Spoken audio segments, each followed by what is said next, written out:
ध्यान गुरु के चरण में लगाए चलो रे, ध्यान गुरु के चरण में लगाए चलो रे, मुक्ति जीवन का लाभ कमाए चलो रे, मुक्ति जीवन का लाभ कमाए चलो रे।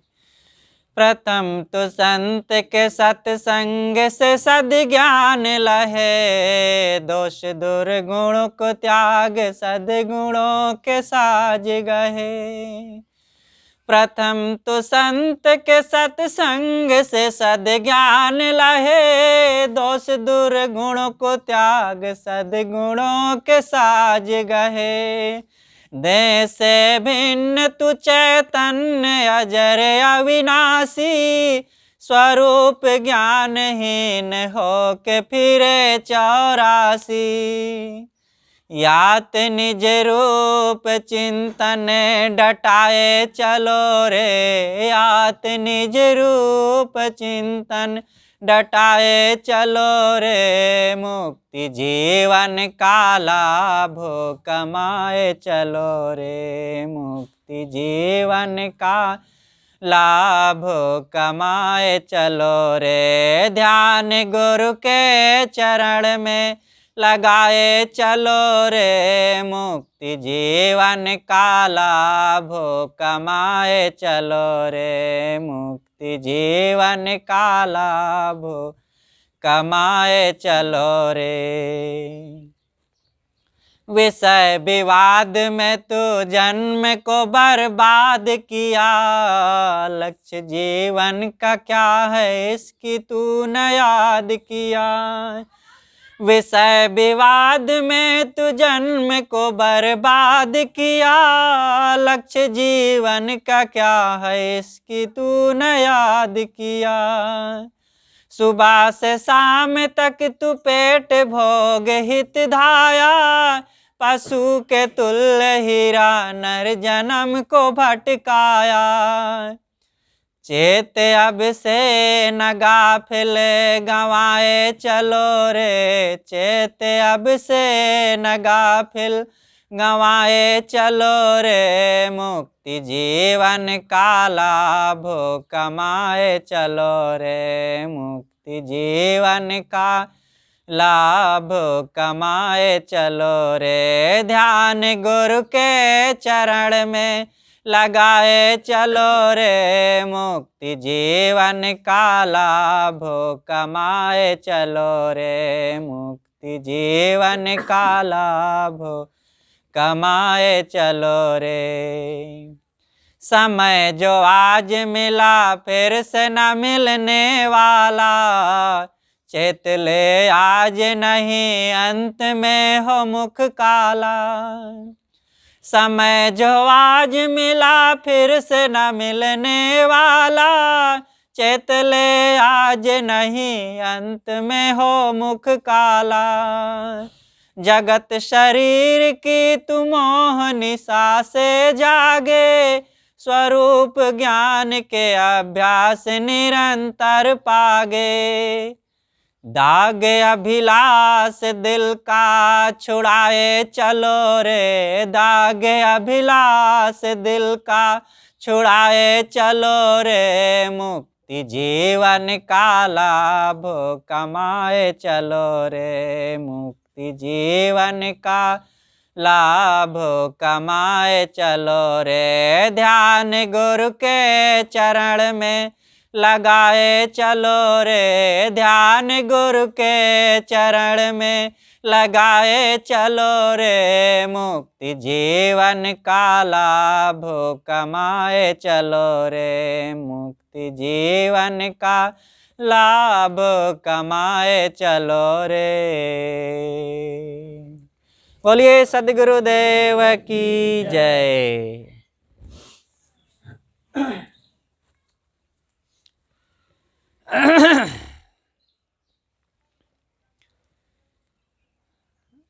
परम आराध्य सद्गुरु अभिलाष देव जी को याद करते हुए सम्माननीय भक्त सज्जनों, भक्तिमयी श्रद्धा मूर्ति माताओं, बहनों एवं प्यारे बच्चों, देखिए इस भजन में अंतिम में बताया गया, समय जो आज मिला फिर से न मिलने वाला, चैतले आज नहीं अंत में हो मुख काला।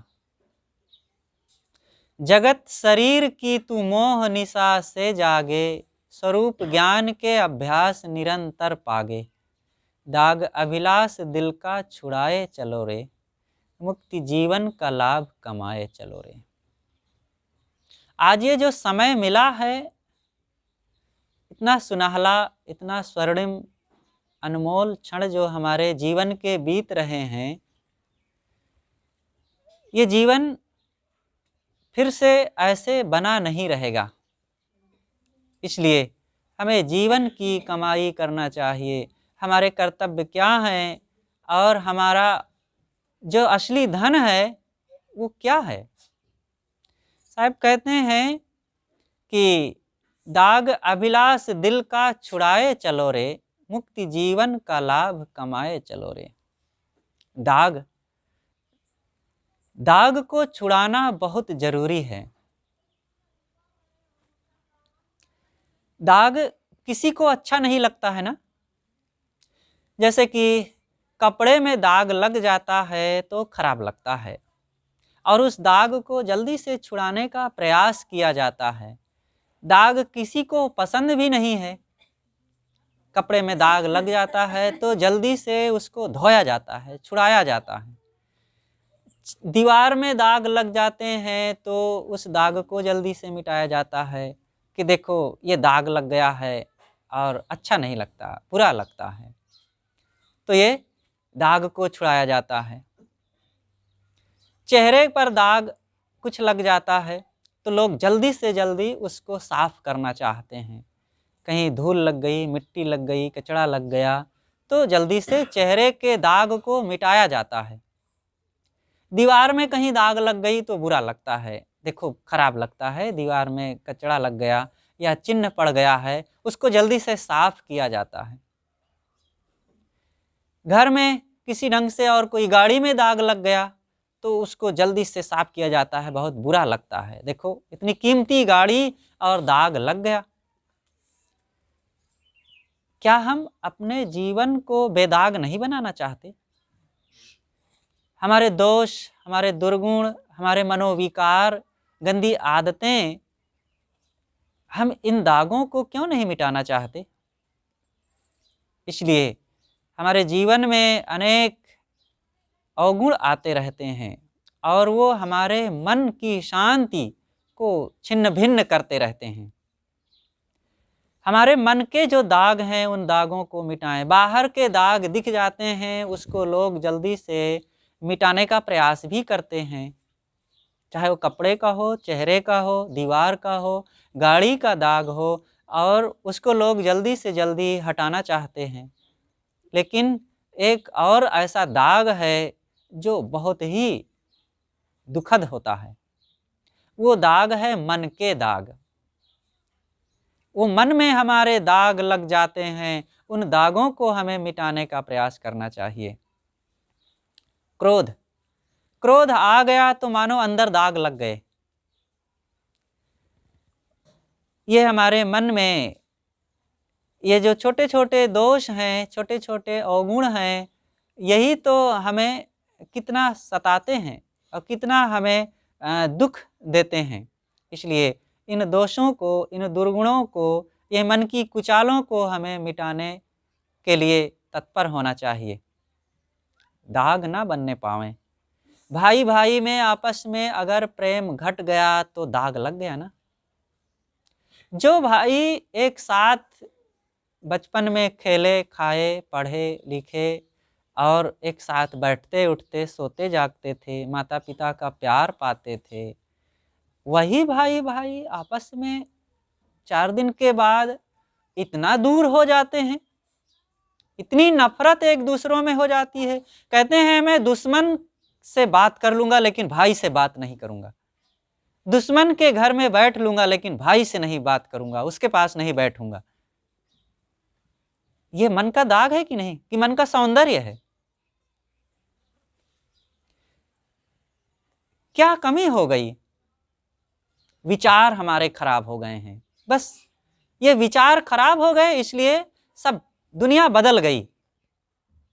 नजरें बदली तो नजारे बदल गए, किश्ती ने रुख बदला तो किनारे बदल गए। इसलिए हमें अपने अपने नजरिए को ठीक रखना है, सोचने के ढंग को ठीक रखना है, बोलने के तरीकों को ठीक रखना है। कपड़ा ठीक करना सबको आता है, नए नए तरीके से लोग सिलाना जानते हैं ना। और जाकर के टेलर से कहते हैं आप ऐसा फैशन वाला हमारे लिए कपड़ा सिलिए। घर बनाना सबको आता है, नए नए ढंग से घर बनवाए जाते हैं, नक्शा पास करवाया जाता है और अनेक सुख सुविधाओं से संपन्न मकान बनते हैं। चेहरे को अनेक ढंग से, बाल को अनेक ढंग से सजाया कटाया जाता है।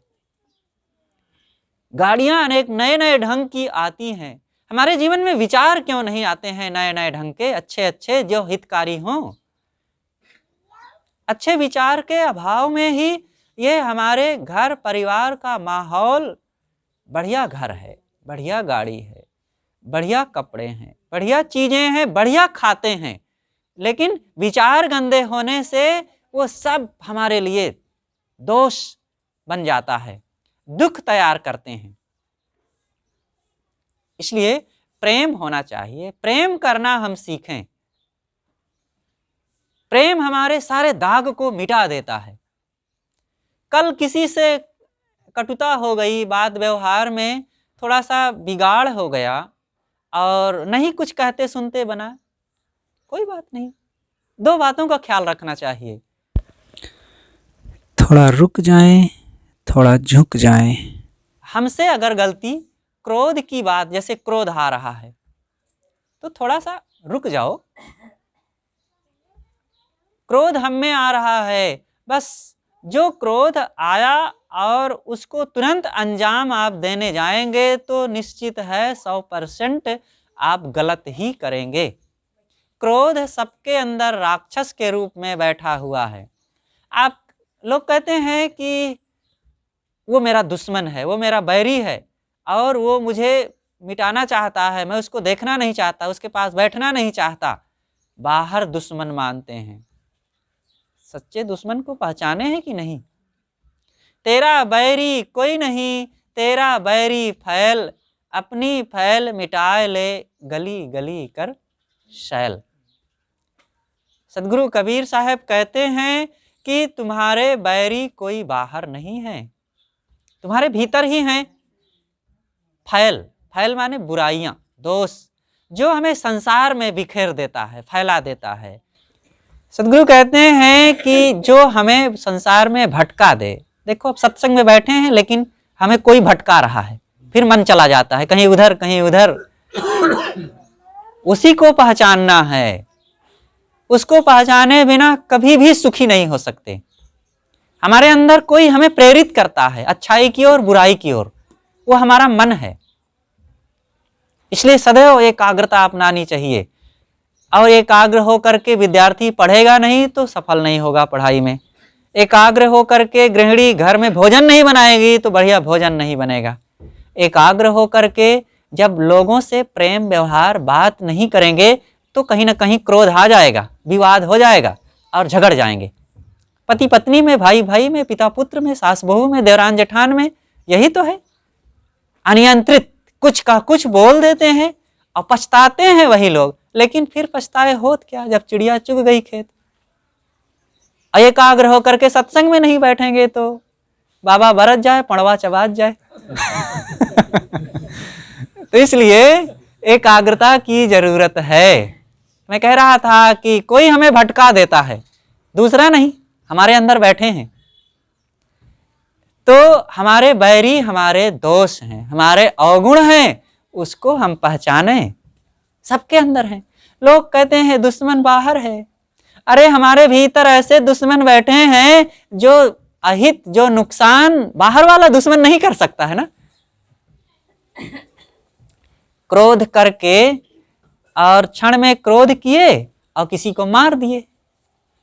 मारने वाला हो सकता है कि जिसको हम मारे हैं वो क्षमा कर दे, लेकिन अब हमारा क्रोध हमें परेशान कर रहा है, अरे तुमने क्या कर डाला, क्षणिक आवेश में किसको मैंने मार दिया। यहाँ तक कि लोग पत्नी को मार देते हैं, पति को मार देते हैं, बाप को मार देते हैं, भाई को मार देते हैं, और क्षणिक क्रोध में और कर दिए और फिर बहुत पछताते हैं।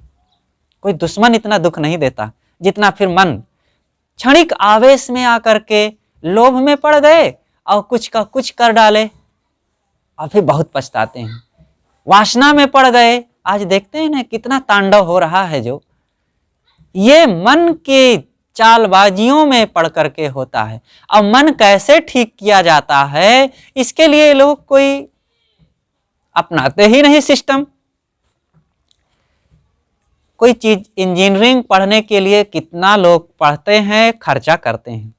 वकालत पढ़ने के लिए कितना समय देते हैं, ग्रंथ खरीदते हैं और पढ़ते हैं और खर्चे करते हैं। इसी प्रकार डॉक्टरी पढ़ने के लिए कितना, इन सारी डॉक्टरी, इंजीनियरिंग और वकालत, राजनीति, इन सबको पढ़ लेने के बाद आपको रुपए मिलेंगे, बाहर की थोड़ी सी शोहरत मिल जाएगी और उन रुपए पैसों से आप घर, मकान, गाड़ी, टीवी, कूलर, मोबाइल आदि खरीदेंगे। उन रुपयों से, उन पद प्रतिष्ठाओं में, उन विद्याओं को प्राप्त करके क्या आप अपने मन को प्रेममय बना सकते हैं? उन चीजों से क्या आप अपने अंदर की काम वासना की ज्वाला को मिटा सकते हैं जो रात दिन हमें जला रही है और चैन नहीं पाते हैं लोग? और क्या जवान को देखो, क्या अधेड़ को देखो, सब उसी आग में जल रहे हैं। आज का तो संसार देखो पूरा काममय हो गया है और इसीलिए जहां देखो समय पाते ही लोग भटक जाते हैं। सत्संग के अभाव में होता है। क्रोध, सबके नाक पर ही क्रोध टंगा रहता है, जब कभी चू पड़ता है।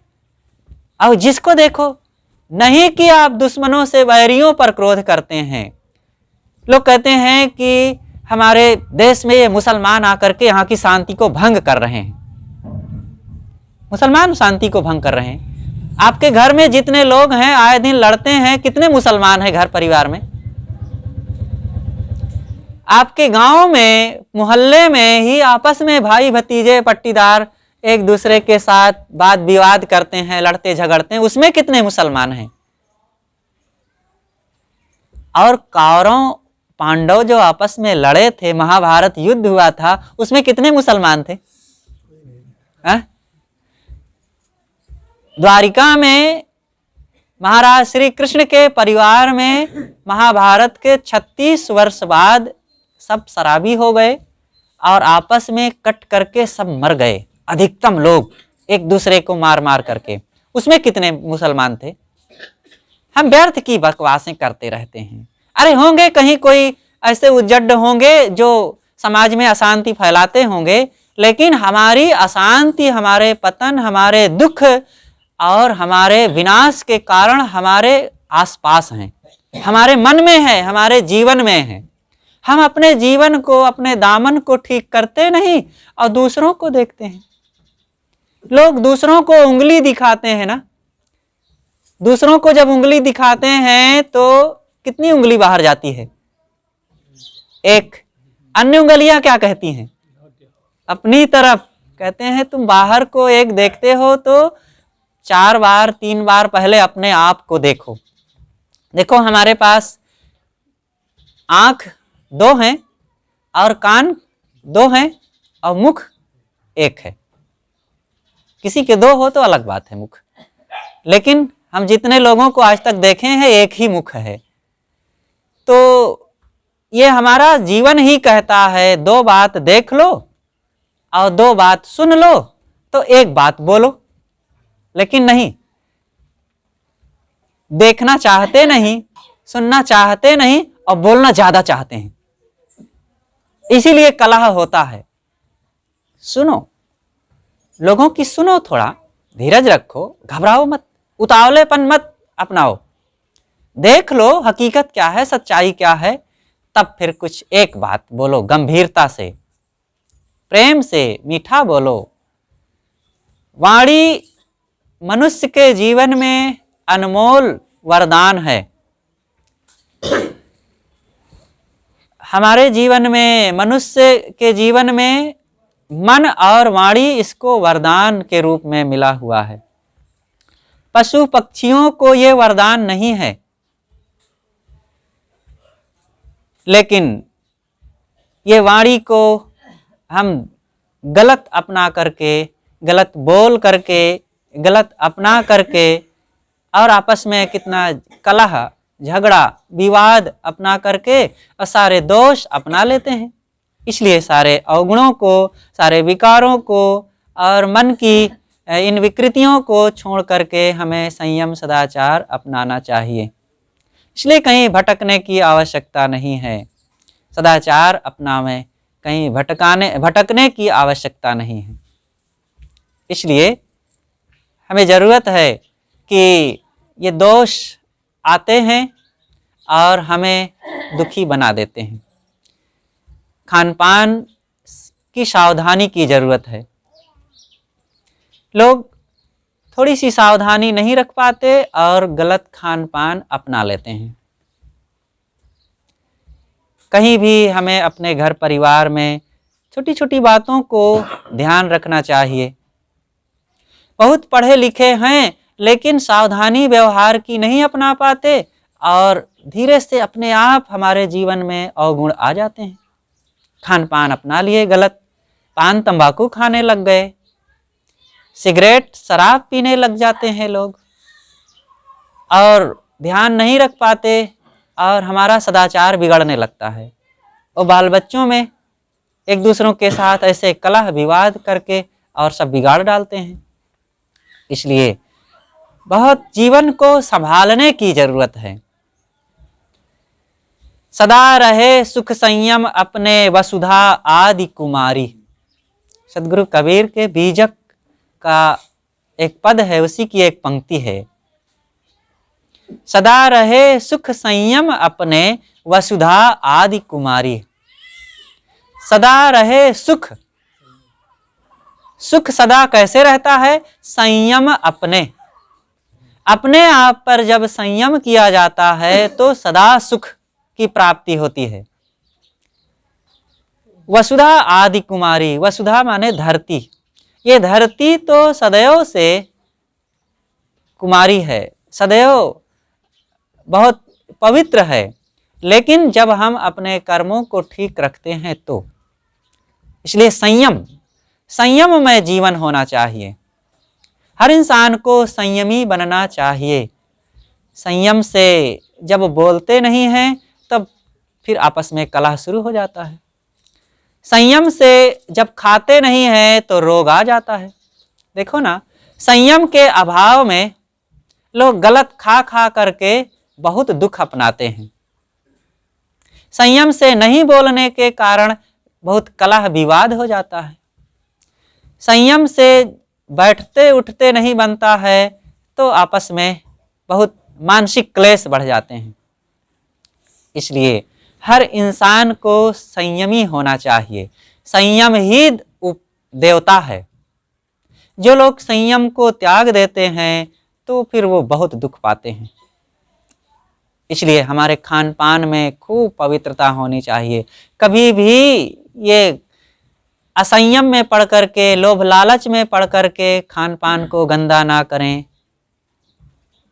आजकल देखते हैं ना कि घर परिवार में आपस में प्रेम से रह रहे हैं, लेकिन वो लोभ लालच में पड़ करके खान पान दूषित कर डालते हैं।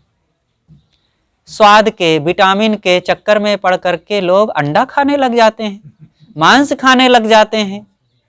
इसलिए कभी भी इन चीज़ों में भटकना नहीं है। अपने जीवन की पवित्रता और वो सदाचार, वो संयम को बनाए रखना चाहिए। इन चीज़ों को, छोटी छोटी बातों को लेकर के भटकना नहीं है। एक बार की बात, हमारे गुरुदेव जी एक जगह जा रहे थे कहीं, रास्ते में बस की प्रतीक्षा करते हुए रुकना पड़ा। वो ऐसी जगह थी, डॉक्टर का चैम्बर था। तो एक मरीज आया और डॉक्टर साहब से कहता है कि डॉक्टर साहब बहुत तकलीफ है। वो सिर में दर्द रहता है, पेट में भी दर्द रहता है, चक्कर आता है, कब्जियत बनी रहती है, वो कई चीज़ें, कई रोग गिनाते गए। तो डॉक्टर साहब पेट में दर्द रहता है तो हाँ ये दवाई लिख देता हूँ, सिर में दर्द रहता है अच्छा तो ये भी दवाई लिख देता हूँ, कब्जियत बनी रहती है साहब तो ये दवाई लिख, वो गिनाता गए और डॉक्टर साहब लिखते गए, ये दर्द, ये दवाई, वो दवाई, तो लंबी लिस्ट एक तैयार हो गई। तो इसके पश्चात गुरुदेव जी कहते हैं कि भैया तुम्हारे रोग का एक ही कारण है, तुम संयम से सावधानी से खाओ, सब ठीक हो जाएगा। तो डॉक्टर भी नाखुश हो गया और वो मरीज भी नाखुश हो गया। क्योंकि वे दोनों लोभी थे, दोनों के स्वार्थ में धक्का लग रहा था। एक का स्वार्थ था अधिक खाना और एक का स्वार्थ था अधिक कमाना। एक खाने को घटाना नहीं चाहता था और एक अपनी कमाई को कम नहीं करना चाहता था। ऐसे लोग, ये लोभी मिल करके न कभी स्वस्थ रह सकते हैं तन से और न कभी मन से। हमारे गुरुदेव जी कहा करते थे, कम खाओ और गम खाओ। कम खाओ, डॉक्टर के पास नहीं जाना पड़ेगा। गम खाओ, पुलिस के पास नहीं जाना पड़ेगा, कहीं कचहरी में नहीं जाना पड़ेगा।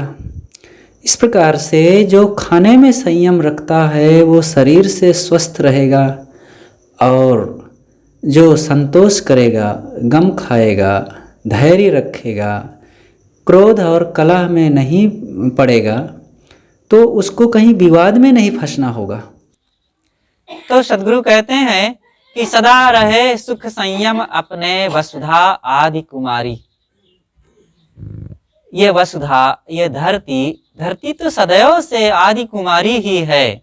बस हमें जरूरत है कि सदाचार को अपनाए रखें, खान पान की पवित्रता बनाए रखें, लोभ लालच से दूर रहें, क्रोध अहंकार को त्याग करके ही रहें। ये सारी चीजें लगता होगा कि ये तो साहब बहुत सुनते ही रहते हैं।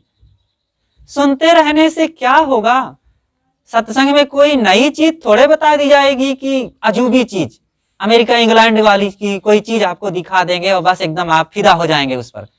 जो सुनते हैं, जो जानते हैं, उसी को अपनाना है। बस सुनने में कमी नहीं है, जानने में कमी नहीं है, अपनाने में कमी है। दुख इसी बात का है। एक सज्जन थे, वो गांव में आए और कहे, लोगों में डुग्गी पिटवा दिए कि मैं एक ऐसी युक्ति बताऊंगा कि आप लोगों को खाते समय कभी मक्खी नहीं लगेगी। लोगों ने कहा यार मक्खी बहुत परेशान करती है, तो बहुत अच्छा है और आज हम इनसे सीख लेंगे तो सदा के लिए मक्खी से छुट्टी मिल जाएगी। लेकिन उन्होंने कहा 100 रुपए का टिकट, फ्री में मैं नहीं बताऊंगा, 100 रुपए टिकट। तो लोगों ने कहा ठीक है भाई चलो 100 रुपया एक बार दे देंगे, सदा के लिए मक्खी से छुट्टी तो मिल जाएगी। बहुत लोगों ने टिकट कटा लिया और भीड़ लग गई और मंच पर वो सज्जन विद्वान जो थे, प्रवक्ता बैठे और लोगों को फिर जब सब इकट्ठे हो गए तो शुरू कर दिया। सबसे पहले उन्होंने साफ सफाई के बारे में काफी कुछ सुनाया, किस ढंग से घर को साफ रखो और पवित्र रखो, लिपा पुता होना चाहिए, समय समय से कुछ दवाइयां भी छिड़क दो, कोई चीज सड़न आसपास ना हो, नाली में गंदगी ना जमने पावे, खान पान में भी कोई खाए तो वहां तुरंत सफाई हो जाए, जूठे बर्तन ना पड़े रहें, बच्चे भी गंदगी ना बिखेरने पाए, अनेक साफ सफाई के बारे में बताएं। और फिर उन्होंने कहा कि जब भोजन के लिए बैठो तो आसनी एक बिछा लीजिए और सामने कुछ रख लीजिए, साफ जगह में थाली रखिए और एक हाथ में रुमाल लीजिए, दाहिने हाथ से खाइए, बाएं हाथ से ऐसे हाँकते रहिए मक्खी, आपको कभी मक्खी नहीं लगेगी। उन्होंने कहा, लोगों ने कहा अरे ये तो हम जानते हैं, ये तो हम जानते हैं कि मक्खी रुमाल से हाँकते रहो तो कभी नहीं लगेगी। जानते तो हो लेकिन करते कितने लोग हो? करने का दोष है। बस सब चीज जो मैं कह रहा हूं, बहुत बातें सब जानते हैं, अपनाओ, सहो, धीरज रखें, प्रेम से रहें, मिलजुल करके रहें। सब लोग जब हमारे अनुकूल हो जाएंगे, हमारे बस में हो जाएंगे, तब हम प्रेम करेंगे लोगों से, तो ऐसा दिन कभी आएगा? सोचो, दूर की बात छोड़ दो, आपका बेटा, आपकी पत्नी, आपका भाई, आपका पति आपके अनुकूल सब समय के लिए स्थिरता से सब हो जाए, तब आप उससे प्रेम करेंगे। तो ऐसा समय आएगा आपके जीवन में? अरे इसी में प्रेम करना शुरू कर दो, और जब प्रेम करने लगेंगे तो लोग आपके अनुकूल होने लग जाएंगे। यह है जीवन का विज्ञान। सुखी जीवन जीने का भी अपना एक विज्ञान होता है। ये मकान देखो कैसे टिका हुआ है, इसका अपना एक विज्ञान है।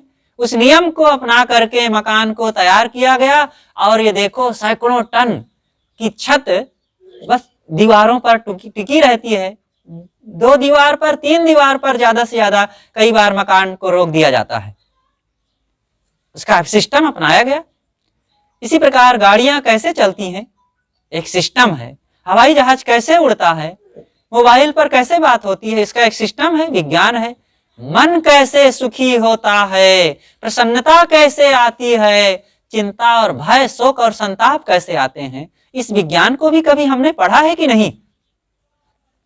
बाहरी चीजों के लिए तो बड़े शिक्षण संस्थान हैं, स्कूल हैं, कॉलेज हैं, विद्यालय हैं, अनेक इंस्टीट्यूट हैं, और लोग कोचिंग सेंटर चलाते हैं, बच्चों को भेजते हैं, सैकड़ों, हजारों नहीं लाखों रुपए लगाते हैं, और वो विद्याएं पढ़ते हैं।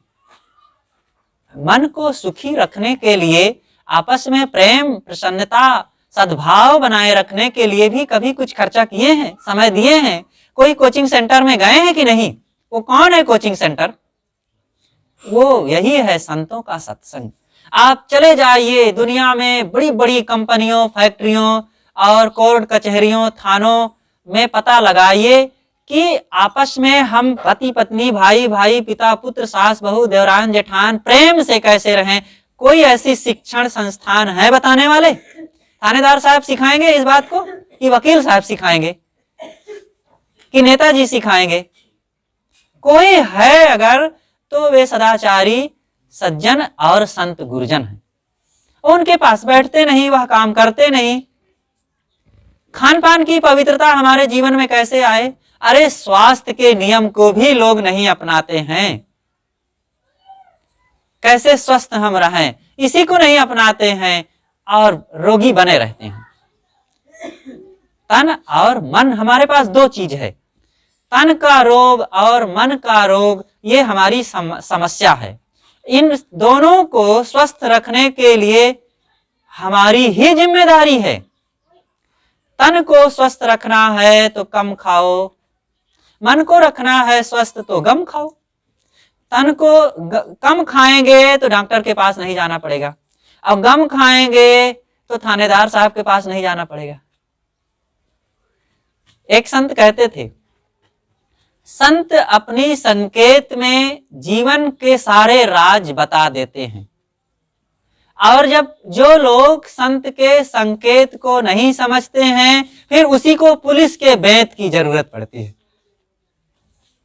संकेत में क्या बताते हैं संत? प्रेम से रहो, सह करके रहो, गम खा करके रहो, त्याग भाव से थोड़ा रहो, सदाचारी बन करके रहो, और मन को स्वश रखो, इच्छाओं कामनाओं में ना भटको। बस यही थोड़ा सा संकेत मान। जीवन को सुखी रखना बड़ा सरल है, थोड़े से कुछ शब्दों की जरूरत है। आपस में प्रेम से रह जाए, पति पत्नी, भाई भाई, पिता पुत्र, घर के सब लोग, परिवार के, मोहल्ले के, मित्रों में हम लोगों में प्रेम सबसे बना रहे। इसके लिए कितना पढ़े लिखे हों तब हम प्रेम से जी सकते हैं? कितने पढ़ाई की जरूरत है? आप कह सकते हैं साहब कोई जरूरत नहीं है पढ़ाई की, अंग्रेजी पढ़े हो तब ऐसा हो सकता है। प्रेम से मीठा अंग्रेजी पढ़े हो तब तो बोल सकते हैं ना। हिंदी वाले बेचारे कैसे बोलेंगे, सब हिंदी वाले रहते हैं, यह भी नियम नहीं है। अच्छा, कितना धन हो तब मीठा बोल सकते हैं, मुस्कुरा करके प्रसन्नता से सद्भाव लाते हुए हम बोल सकते हैं। कितना धन होना चाहिए? साहब हम तो गरीब हैं, अब क्या बताएं, इतना धन नहीं है, इसलिए कैसे मुस्कुराएं? साहब हम तो क्या बताएं, हम बहुत ठिगने हैं, इतने हमारी लंबाई चौड़ाई नहीं है, इसलिए हम मीठा नहीं बोल पाते हैं। यह भी तो शर्त नहीं है ना। कोई शर्त नहीं है सुखी होने के लिए, मुस्कुराने के लिए, मीठा बोलने के लिए, भक्तिमान होने के लिए, जीवन में संयम सदाचार अपनाने के लिए, और भाई भाई का प्रेम, जीवन में शांति, मन को स्वश, इंद्रियों पर संयम लाने के लिए कोई शर्त नहीं है। आप पढ़े हो अनपढ़ हो, लंबे हो ठिगने हो, काले हो गोरे हो, स्त्री हो पुरुष हो, शहर में रहते हो देहात में रहते हो, कोई भी आपकी परिस्थिति हो, हर परिस्थिति में आप अपने जीवन को सुखी और खुशहाल बना सकते हैं। लेकिन इस बात को न जानने के कारण लोग अपने जीवन में बहुत धन बर्बाद करते हैं। क्रोधी, लोभी, मोही हो करके, विवाद कलह करके घर को नरक कर डालते हैं और बहुत धन दूसरों में दे आते हैं, कहीं थानेदारी में थानेदार साहब को, कहीं वकीलों को, तो कहीं नेताओं को, तो कहीं अन्य लोगों को, और फिर रोगी बनते हैं, है ना। ये अपना बनाया हुआ दुख। जीवन को सुखी बनाना एक बहुत बड़ी कला है। एक संत एक गांव में एक सज्जन के यहाँ आए, तो जो गृह स्वामी थे वे तो संत के भेंट बंदगी करके थोड़ा सा कुछ मिलजुल करके दंड प्रणाम करके चले गए ऑफिस। खास तो जो भक्तिन थी वो गृहिणी देवी थी, और तो सज्जन ने कहा कि महाराज मैं तो जा रहा हूं ऑफिस, अब आपकी भक्तिन है, अब आप रुके, मैं शाम को फिर आऊंगा। तो कहा ठीक है भाई, अब क्या करते, संत तो चाहते थे कि रहें यहाँ और कुछ ज्ञान की चर्चाएं होती, और फिर हमको जल्दी जाना है आगे, किनको फुर्सत है ज्यादा, संतों को भी कहाँ अवसर है। तो उन्होंने कहा ठीक है भाई, जब जाना ही है, समय नहीं है तो जाओ और फिर शाम को जल्दी से आओ। तब गृहिणी देवी फिर जब खा पी चुके सब लोग, दोनों लोग और उनके बच्चे लोग, तो फिर गृहिणी देवी आई, अपने बच्चों के साथ बैठी संत के पास, और संत से कहती है महाराज मन में बड़ा क्लेश रहता है, अशांति रहती है। संत ने कहा कि बेटी यह बताओ कि तुम दुखी रहती हो? कहा हाँ महाराज मैं दुखी रहती हूँ। अच्छा तो ये बताओ कि क्या तुम चावल से भात बनाना जानती हो? कहे महाराज रोज का काम है। अच्छा भात बनाना जानती हो, बहुत बढ़िया। अच्छा ये बताओ दूध में से घी बनाना जानती हो? कहे हाँ महाराज, घर में गाय है भैंस है, दूध होता है और उसको हम जमा करके बिलोते हैं और फिर घी बनता है, खूब बनाते हैं घी, अच्छी तरह से जानते हैं। अच्छा बहुत बढ़िया है। अच्छा तो ये बताओ कि घर को साफ रखना जानती हो? कहे हाँ महाराज ये मेरा ही काम है, रोज करती हूँ ऐसा। अच्छा तो ये बताओ दूध में से खीर बनाना जानती हो कि नहीं? कहा बिल्कुल जानती हूँ महाराज, बढ़िया खीर बनाती हूँ, आप कहें तो मैं आज बनाऊं आपके लिए। अच्छा ठीक है जो तुम्हारा मन हो, लेकिन खीर बनाना जानती हो, ये बहुत अच्छा, स्वादिष्ट खीर तुम बना लेती हो, बहुत खुशी हुई। लेकिन यह तो बताओ बेटी कि दुख में से सुख बनाना जानती हो कि नहीं? तब फिर देवी तो रुक गई, कहे महाराज यही तो नहीं आता है, यही आना जरूरी है। सब आना जानते हैं, सब बनाना लोग जानते हैं, सामान्य कपड़ों में बढ़िया सूट बनाना लोगों को आ जाता है, साधारण ईंट गिट्टी और सीमेंट लोहा से लोग सुंदर भवन बनाना जानते हैं। साधारण देखिए भोजन जब बनाता है व्यक्ति, चावल दाल और सब्जी तेल मसाला वही होता है, लेकिन 4 लोग बनाएंगे 4 स्वाद बनेगा। एक ही सामान सब नहीं बना सकते। किसी का तो ऐसा रहेगा कि खाने का मन नहीं होगा, भोजन ऐसा बना देगा, कोई ऐसा बनाएगा कि क्या पूछना, वही चीज है लेकिन उंगलियां चाटते रह जाते हैं लोग, उसकी प्रशंसा होती है और फिर लोग 10 साल बाद मिलते हैं, भाई तुम्हारे यहाँ आए थे वो जो देवी जी ने भोजन बनाया था, क्या पूछना। क्यों? अपनी अपनी कला है, बनाने की कला। आपको पानी दे दिया जाए, चीनी दे दिया जाए, नींबू दे दिया जाए, नमक दे दिया जाए और 2 लोग बनाएंगे, दोनों के शरबत बनाने में शरबत के स्वाद में अंतर हो जाएगा। इसी तरह सबके पास चीजें हैं, सबके अंदर वही मन है, वही सुंदर स्वभाव, वही अंग हैं। फेर परा नहीं तत्व में, नहीं इंद्रिन के माहि, फेर परा कछु बूझ में, सो निर्वार्यो नाही।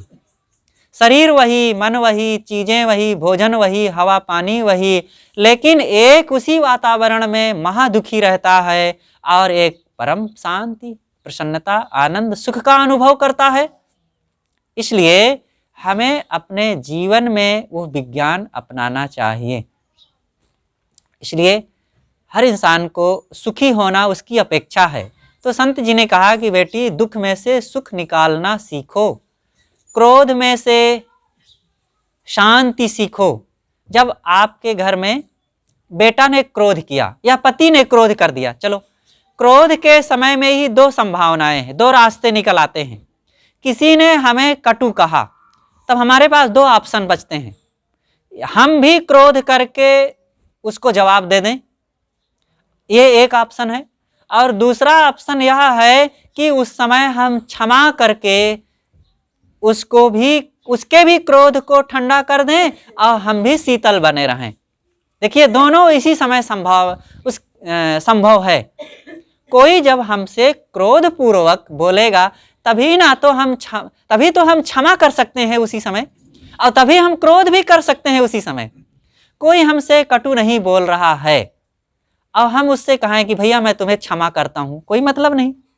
कोई हमें हंसते हुए आवे, आप हमारे पास हंसते हुए आवे और हम कहें कि हम आपको क्षमा करते हैं, तो आप कहेंगे कि साहब ये कहाँ से आप बात कर रहे हैं, कोई मतलब नहीं उस समय क्षमा करने का। और फिर आप हंसते हुए आवें और फिर हम क्रोध कर बैठें, संभव ही नहीं है, उस समय क्रोध हो ही नहीं सकता है। तो क्रोध के कोई जब हमारे ऊपर खतरा आता है, उसी समय हमें बचने की युक्ति भी निकाल सकते हैं और उसी खतरे से जूझ करके अपने को विनष्ट भी कर सकते हैं। इसलिए हर शांति सदाचार के भी रास्ते हमारे पास है और अशांति, क्लेश, तनाव, विवाद में फंस करके जीवन को दुखमय बनाने के भी रास्ते हमारे पास हैं। अब हमको ही खुद विचार करना है कैसे जीवन जीना है। इसलिए हम संयम सदाचार का जीवन जिएं और प्रेम विनम्रता का जीवन जिएं, गम संतोष का जीवन जिएं, लोभ आसक्ति से ऊपर उठें। ये चीज़ों के बारे में रात दिन सोचते सोचते कब तक हम चीज़ों को सोचते रहेंगे, चीज़ों के गुलाम बने रहेंगे और यही गुलामी करते करते एक दिन कब्र में चले जाते हैं और चीज़ें पूरा नहीं हो पाती है और हमारी जिंदगी पूरी हो जाती है। एक व्यक्ति था, वो जमीन बेच रहा था, तो धनवान था, काफ़ी उसकी बड़ी प्रॉपर्टी थी, तो उसने बहुत सस्ते में ज़मीन रखा। लोगों ने पूछा क्या हिसाब, उन्होंने कहा 500 रुपये घंटा। ये घंटा में ज़मीन का हिसाब क्या होता है? तो उन्होंने कहा कि देखो, 1 घंटे में जितना दौड़ लो, चाहे दौड़ करके चाहे पैदल, गाड़ी से नहीं, आप अपने कदमों से जितना चल करके घेर लेंगे उतने की कीमत 500 रुपये है। लोगों ने कहा अरे ये तो बहुत सस्ती ज़मीन है, 500 रुपये में तो मैं बहुत ज़मीन घेर सकता हूँ। तो एक व्यक्ति खूंटा गाड़ा और 500 रुपया जमा किया और चलना शुरू किया। सोचा कि पैदल क्यों, मैं ऐसे यूं क्यों चलूं, धीरे धीरे दौड़ करके घेर लूं, ज़्यादा मुझे चाहिए। दौड़ना शुरू किया, 1 घंटे में घेरना था, 1 घंटा के अंदर ही होना चाहिए, 1 सेकंड ज़्यादा ना होना चाहिए। तो वो व्यक्ति दौड़ना शुरू किया, मुझे लौट के आना है, 1 घंटे में बहुत ज़मीन घेरना है। चला, दौड़ा, ये ज़मीन तो अभी बहुत अच्छी है, यहाँ मैं घर बनवाऊँगा, यहाँ ऑफिस खुलवा दूँगा, यहाँ फैक्ट्री लगवा दूँगा, अरे ये तो और अच्छी ज़मीन है, यहाँ मैं औषधालय खुलवा दूँगा, यहाँ स्कूल खुलवा दूँगा। आगे बढ़ा, अरे ये तो और अच्छी ज़मीन है, यहाँ तो बहुत सुविधा हो जाएगी। और दौड़ते दौड़ते बहुत दूर चला गया। अब उसे आया कि अरे मुझे 1 घंटे में लौटना भी है, और फिर लौटा, जोर से दौड़ा और लौटा और तेजी से दौड़ते हुए आया, लेकिन खूंटा के पास आने के पहले ही गिरा और राम नाम सत्य हो गया। कितनी ज़मीन काम आई उसके, बस लोग आकर के खोद के वहीं गाड़ दिए, कहे बस घर तो 3.5 हाथ, घना तो 4.25, बस यही तुम्हारी ज़मीन है। कितना हमारे साथ रहेगा। बड़े बड़े लोग आए यहाँ गरजते हुए। सिकंदर यूनान से गरजा और पूरी धरती को उसने सोचा था कि मैं रौंद डालूंगा, अपने बस में कर लूंगा, और आया भी, बहुत कुछ रौंदा भी, बहुत लोगों को मारा काटा सताया भी, और अंततः बीच में ही भाला लगा और मर गया, चला गया। क्या उसके साथ रहा? अनेक ऐसे आए। हम लोग छोटे छोटे सिकंदर भी ऐसे इन चीज़ों की तृष्णा में पड़ करके भटक रहे हैं। हम लोगों में कितना विसात है कि हम यहाँ रह सकेंगे और दुनिया को अपनी मुट्ठी में कर लेंगे। अगर दुनिया को मुट्ठी में करना है तो अपने मन को मुट्ठी में कर लो बस। चाह गई चिंता मिटी मनुआ बेपरवाह, जिनको कछु नहीं चाहिए सोई शाहंशाह। शाहंशाह बनना है, बिना पैसे की बादशाहत, बिना प्रॉपर्टी की बादशाहत। इच्छाओं कामनाओं वासनाओं को मिटाओ महाबादशाह। तमन्ना दर्द दिल में है तो कर खिदमत फकीरों की, नहीं वह लाल मिलता है अमीरों के खजाने में। अगर तमन्ना है दिल के दर्द को मिटाने की तो फिर अमीरों के नहीं फकीरों की खिदमत करें। खिदमत माने सेवा, सोहबत, सानिध्यता। उन फकीर मतलब सन्यासी, संत, त्यागी, ज्ञानवान। ऐसे लोगों के पास बैठे उठेंगे तो फिर मन में शांति आएगी, सद्गुण आएंगे, सदाचार आएंगे, प्रेम आएगा और भक्ति ज्ञान आत्मज्ञान बढ़ेगा। इस प्रकार से हमें साधकों संतों की संगत करना चाहिए, दूर ना होवें। संत सहायक जीव के संत ही पार लगाए, औरन से आ होए नहीं जो भ्रम भूल भगाए। और भाई, पति पत्नी, पिता पुत्र, देवरान जेठान, पड़ोसी, मालिक, नौकर, जो भी मिलेंगे आपके धन के बारे में पूछेंगे, आपके जमीन के बारे में, आपके रुपए पैसे के बारे में पूछेंगे। आपसे कोई पूछने वाला नहीं मिलेगा कि आपके मन में शांति है कि नहीं, आपका जीवन खुशहाल है कि नहीं, आप स्वस्थ हैं कि नहीं, आप निश्चिंत निर्भय हैं कि नहीं, इच्छाओं कामनाओं में आपके मन में पीड़ा तो नहीं उठ रही है। कोई है पूछने वाला? साधक संत जब मिलेंगे तो आपके अंदर की बात पूछेंगे और वहीं पर वो अपने उस खजाने को स्थापित करेंगे जो जिस खजाने से वे स्वयं संपन्न हैं, वो शांति का खजाना। इसलिए हमें साधकों संतों की संगत करना चाहिए। जाको सदगुरु ना मिला व्याकुल दहु दिस धाय, आँख न सूझे बावरा घर जरे घूर बुताए। सदगुरु के अभाव में बहुत दुख लोग पाते हैं।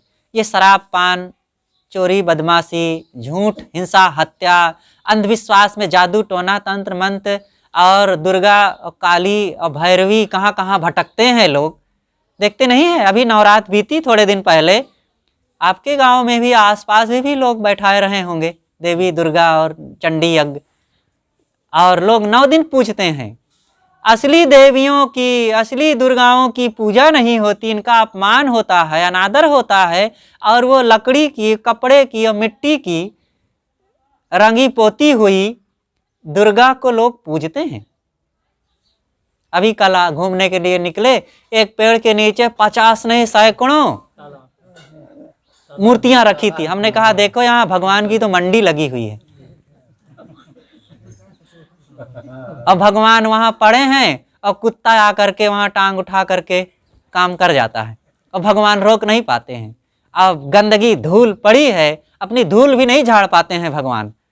और जो भगवान, जो देवी देवता, जो माँ बहनें, जो भाई पिता हमारी हर प्रकार की रक्षा करते हैं, प्यार स्नेह देते हैं, सेवा करते, खिलाते पिलाते, अपनी धन जमीन मकान सब कुछ दे देते हैं, उनका अनादर होता है। कैसा दुर्भाग्य है। और जो ज्ञान, आत्मज्ञान, स्वरूप ज्ञान देने वाले ऐसे संत गुरुजनों के पास नहीं बैठते हैं, दुर्भाग्य है कि नहीं। इसलिए हर इंसान को बाह्य ज्ञान, संसार ज्ञान से लौट करके आत्मज्ञान की ओर आना चाहिए। आत्मज्ञान वह आत्म जो मेरा अपना निज अस्तित्व है। हम शरीर या हाड़ मांस चाम के केवल बंडल नहीं है, हमारे अंदर एक ज्योतित आत्मा है। उस आत्मा को पहचाने और उस आत्मा को बताने वाला कोई दुनिया में डॉक्टर, मास्टर, वकील, नेता नहीं है, या प्रोफेसर साहब, लेक्चरर साहब नहीं बताएंगे। उस आत्मा का भेद बताने वाले साधक, आत्मज्ञानी और दुनिया से निष्प्रेही निष्काम पुरुष जो संत गुरुजन हैं वे बनाएंगे। और उनके पास जब जाएंगे, विनम्र हो करके, श्रद्धा की कीमत चुका करके जब जाएंगे, तब वो मिलेगा। बाहर मोबाइल, कपड़ा, बर्तन खरीदने जाएंगे तो रुपया की कीमत चुकाना पड़ता है, लेकिन ज्ञान प्राप्ति के लिए श्रद्धा की कीमत चुकाना पड़ेगा। श्रद्धा नहीं है तो संतों का दिया हुआ ज्ञान वो आपके हृदय में टिकेगा ही नहीं, आप उसके लिए निष्ठावान नहीं हो पाएंगे, और फिर निष्ठा बिना, श्रद्धा के बिना वो आपके जीवन में लागू नहीं हो पाएगा, एक्टिवेट ही नहीं होगा वो। और चाहे जितना लाख आप ज्ञान बरबर बोलते रहिए, लेकिन जीवन में वो एक्टिवेट नहीं हो सकता। इसीलिए भक्ति की जरूरत है, यहीं पर भक्ति की आवश्यकता है। अब भक्ति किसको करना चाहिए? भक्ति करने के लिए किसकी आवश्यकता है? भक्ति उसको नहीं करना चाहिए जिसके जीवन में बुढ़ापा न आवे कभी। भक्ति उसको नहीं करना चाहिए जिसके जीवन में कभी रोग ना लगते हों। भक्तिमान उसको नहीं होना चाहिए जिसकी मौत कभी ना हो। भक्ति उसको नहीं करना चाहिए जिसको काम, क्रोध, लोभ, मोह, अहंकार, तृष्णा सताते ना हो कभी। और भक्ति उसको नहीं करना चाहिए जिसका अपनों से, प्रिय पत्नी, पुत्र, भाई, पति या बेटी बेटा से वियोग ना हो। और भक्ति उसको नहीं करना चाहिए जिसके धन दौलत, घर संपत्ति, धन सदैव बना रहे, उसको नहीं करना चाहिए। लेकिन इतने सारे विकल्पों में किसी के पास है संभव कि ये मेरे पास है विकल्प, मेरे ऐसा नहीं होगा, ऐसा कहीं नहीं है ना, किसी के जीवन में संभव नहीं है। तो यही असंभव कार्यों से हम अपने को बचा सकें, सुखी बना सकें, और जीवन में इन सबके होते हुए भी शांति और खुशहाली को प्राप्त कर सकें, इसके लिए सब लोगों को भक्तिवान होना चाहिए। और संतों, गुरुजनों, साधकों के पास जाकर के ये मंत्र, ये ज्ञान के मंत्र हैं। वो मंत्र गायत्री मंत्र और कौन कौन, मृत्युंजय मंत्र, और कौन कौन मंत्र कहते हैं इसको पढ़ लेने से, जप लेने से ये हो जाएगा। ये मंत्र कोई काम नहीं। महामृत्युंजय मंत्र पढ़ लो फिर अमर हो जाओ, ऐसा आज तक कोई हुआ है? अमुक मंत्र के जाप कर लेने से दोष दूर हो जाएंगे, पाप दूर हो जाएंगे, तंबाकू नहीं छूट रहा है और जप रहे हैं राम राम राम राम।